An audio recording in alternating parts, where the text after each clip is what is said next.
sometimes you're just involved in part of it. Sometimes you are involved in the cultivating. Sometimes you're involved in the planting. Sometimes you're the reaper. A fellow by the name of John Dixon, I led him to Christ in 1991 out at Bayside Camp. And I had nothing to do with the cultivating and the planting. I was just there for the reaping. And the funny thing is that I normally took a day off when I was at Bayside that year, and that was usually Wednesday. I had left, and he wanted to accept Christ on Wednesday night, but he said to Sean Keogh, who's my friend, who's my co-counselor, he said, no, I need to wait for Don.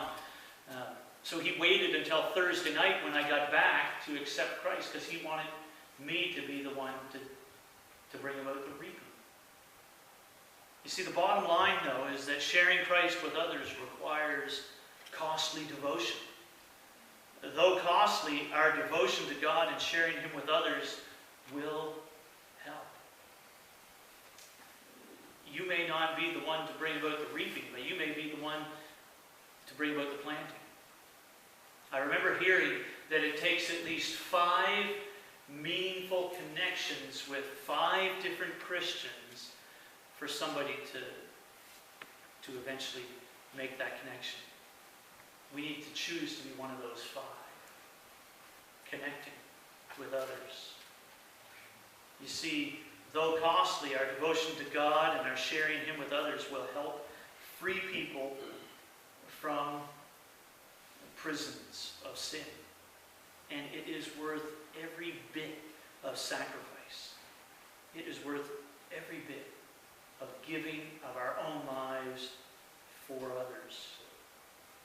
There's a story that's told during the reign of Oliver Cromwell. This was a long time ago. The government ran out of silver to make coins. And so Cromwell sent his men out into the streets, out into the countryside to try to find some silver so that they could mint some coins. And they ended up going into a cathedral to see if they could find any silver. And when they came back, they reported to him and they said, the only silver that we can find is in the statues of the saints standing in the corners. Good, he replied. We'll melt down the saints and put them into circulation. Think about that. Giving of our lives for Christ is putting our lives and faith into circulation. It's putting our own selves into circulation, into the lives of others. I want to ask the one question that I have on the screen as we finish up. How am I? Let's say this together. How am I going to impact my world for Christ?